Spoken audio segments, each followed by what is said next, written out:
Hello guys, welcome back to my YouTube channel. आज हम पढ़ने जा रहे हैं साइकेट्रिक नर्सिंग के बारे में ही। पिछले लेक्चर के अंदर हमने पढ़ा था साइकोसिस को डिटेल में। आज हम न्यूरोसिस को पढ़ेंगे डिटेल में, लेकिन उससे पहले हम कुछ और पढ़ते हैं। देखिए, ज़िंदगी जीने के सिर्फ 2 तरीके हैं, ठीक है। जो पसंद है उसे हासिल करो, नहीं तो जो हासिल है उसे पसंद करो।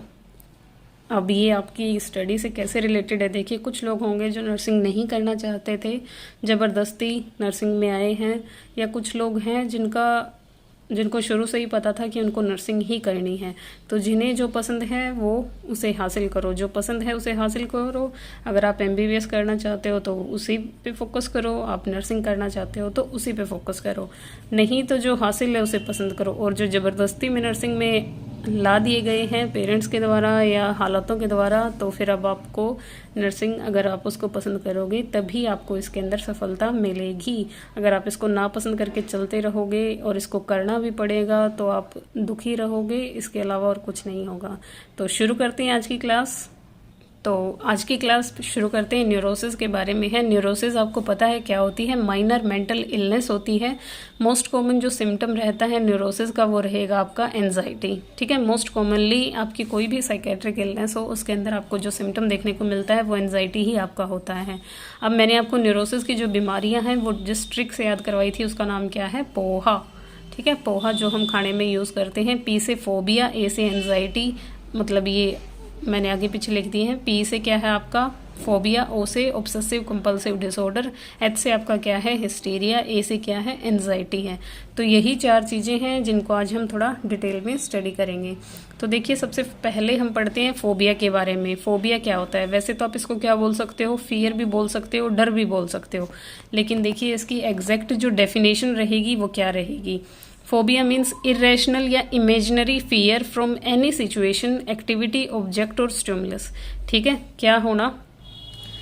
देखिए, फोबिया भी आपका डर होता है और फियर भी आपका डर होता है। तो इन दोनों के बीच में अगर आपसे डिफरेंस पूछा जाए तो उसको आप कैसे डिफाइन करोगे?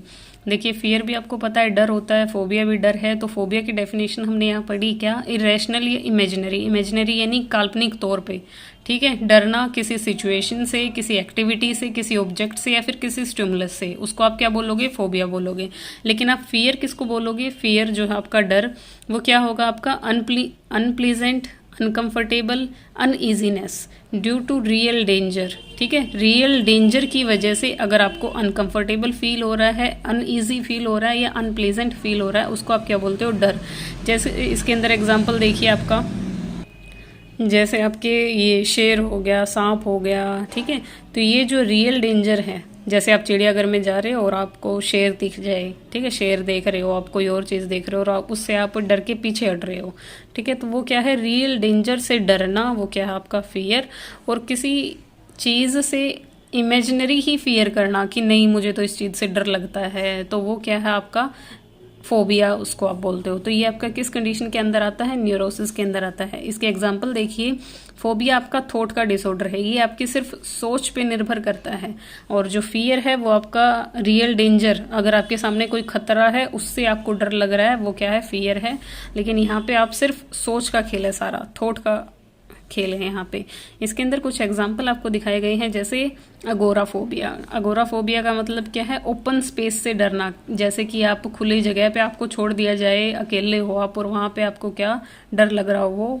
या फिर क्लोस्ट्रोफोबिया, ये आपने सुना भी होगा इसका नाम, क्लोस्ट्रोफोबिया यानी क्लोज्ड स्पेस से डर। आपको किसी, जैसे लिफ्ट में बंद होगी जैसे लिफ्ट, और उससे उसके अंदर लोगों को डर लगता है कि मुझे क्लोज्ड स्पेस में या किसी छोटी जगह में क्या हो? डर लगना। उस चीज़ को आप क्या बोलते हो? क्लोस्ट्रोफोबिया बोलते हो।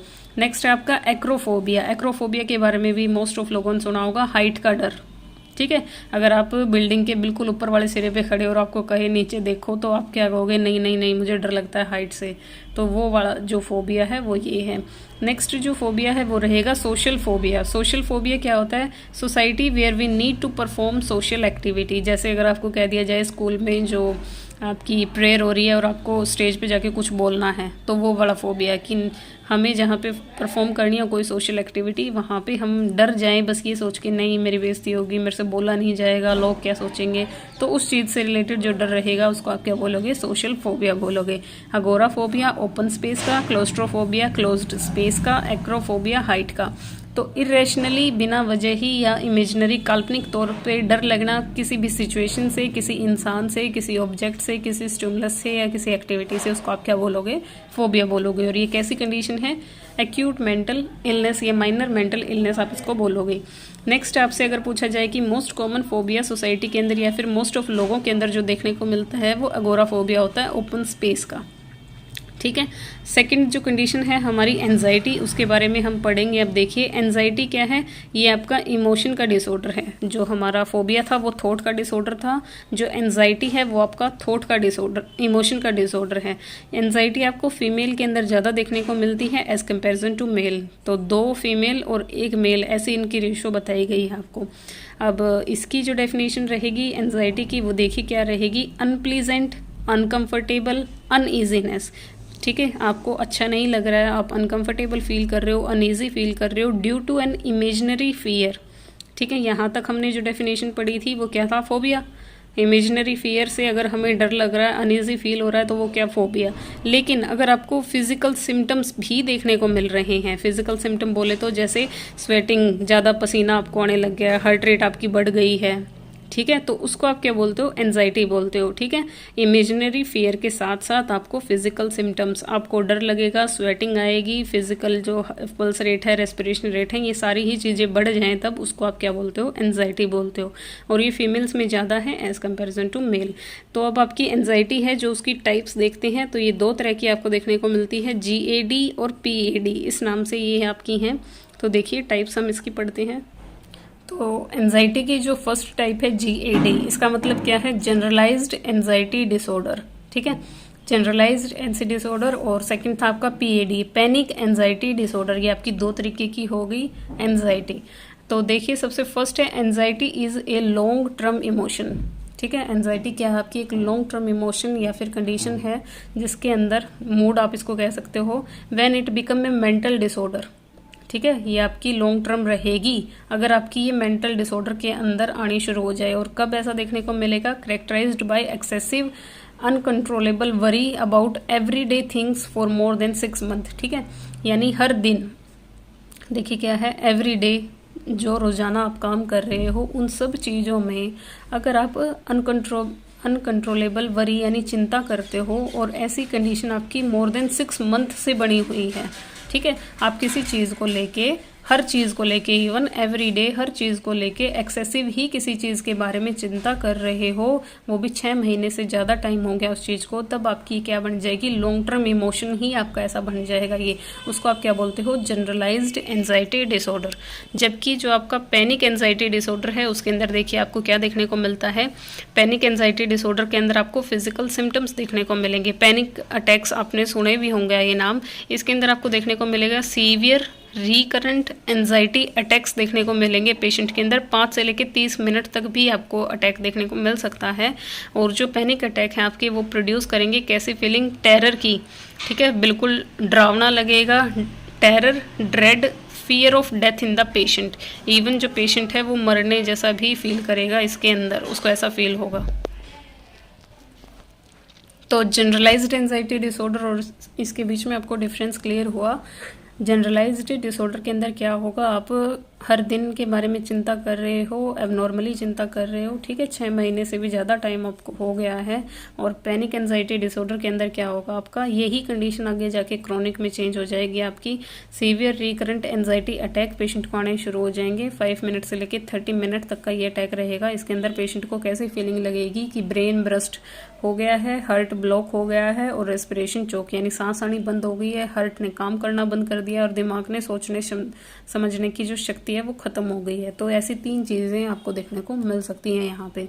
उसके बाद हम पढ़ते हैं एंजाइटी और वरी के बीच डिफरेंस। अगर आपसे पूछा जाए तो क्या होता है, वरी का मतलब भी क्या होता है, चिंता करना, और एंजाइटी का मतलब भी क्या होता है, चिंता करना। लेकिन वरी के अंदर क्या अलग है जो एंजाइटी के अंदर नहीं है, अनइजीनेस, अनकंफर्टेबल ही फील होगा आपको, ड्यू टू इमेजिनरी फियर ही फील होगा विदाउट द फिजिकल सिम्टम। लेकिन यहाँ पे आपको स्वेटिंग, हार्ट रेट बढ़ी हुई, हार्ट ब्लॉक, रेस्पिरेशन चोक, ऐसा कोई सिम्टम नहीं देखने को मिलेगा। बस इसमें क्या आप किसी चीज़ के बारे में सोच सोच के वैसे ही डर रहे होंगे। जैसे आपको पता हो भाई आपके बारे में घर पे पता चल जाए, आप पढ़ नहीं रहे हो, मान लो किसी की री आ जाए, ठीक है, और वो सोच सोच के ही डर रहा है कि मैं घर पे कैसे बताऊं, ठीक है। तो वो एग्जाम्पल हो गया यहाँ पे, भाई री आ गई है, घर वालों को कैसे बताऊं, तो घर वाले क्या करेंगे, पापा सुनाएंगे या शादी कर देंगे, जो भी कंडीशन रहे उसको सोच सोच के ही, इमेजिनरी फेयर को सोच सोच के ही डरना, लेकिन कोई फिजिकल सिम्टम ना आए। और ऐसे ही कहीं दूसरा बच्चा हो जो सोचे इस बारे में, घर पे बताए बिना कि उसकी री आ गई है, हर रोज़ सोचता है, हर चीज़ में उसको यही रहता दिमाग में, घर पे पता चल गया तो क्या होगा, घर पे पता चल गया तो क्या होगा। और कुछ टाइम बाद ऐसा होगा कि उसकी बॉडी के अंदर सिम्टम भी, अगर ये कंडीशन उसके सामने आके खड़ी हो जाएगी तो पेशेंट को स्वेटिंग देखने को मिलेगी, आपका हार्ट उसका काम करना बंद कर देगा, रेस्पिरेशन, पेशेंट को ऐसी ऐसी फीलिंग होंगी, तब आपको ये दोनों, फिर आपको उसके अंदर पैनिक अटैक्स देखने को मिल सकते हैं, ठीक है। तो नेक्स्ट जो कंडीशन है हमारी वो है ओसीडी। ओसीडी मतलब ऑब्सेसिव कंपल्सिव डिसऑर्डर, ठीक है। ये आपका ऑब्सेशन और कंपल्शन 2 अलग अलग वर्ड हैं जो 2 अलग अलग डिसऑर्डर से मिलके आपके बने हैं। इसी का दूसरा नाम आप इसको कह सकते हो ऑब्सेसिव कंपल्सिव न्यूरोसिस भी आप इसको कह सकते हो। जो ऑब्सेशन है आपका, जो ऑब्सेशन है हमारा वो थॉट का डिसऑर्डर है, जबकि जो कंपल्शन है वो हमारा एक्टिविटी का डिसऑर्डर है। तो ऑब्सेसिव कंपल्सिव डिसऑर्डर और जो हिस्टीरिया है उसके बारे में हम नेक्स्ट वीडियो के अंदर डिस्कस करेंगे। ये जो वीडियो ये काफ़ी लंबा हो गया है, तो एंजाइटी और फोबिया के बारे में हमने इस क्लास के अंदर डिस्कस किया है। मिलते हैं नेक्स्ट वीडियो में नेक्स्ट टॉपिक के साथ।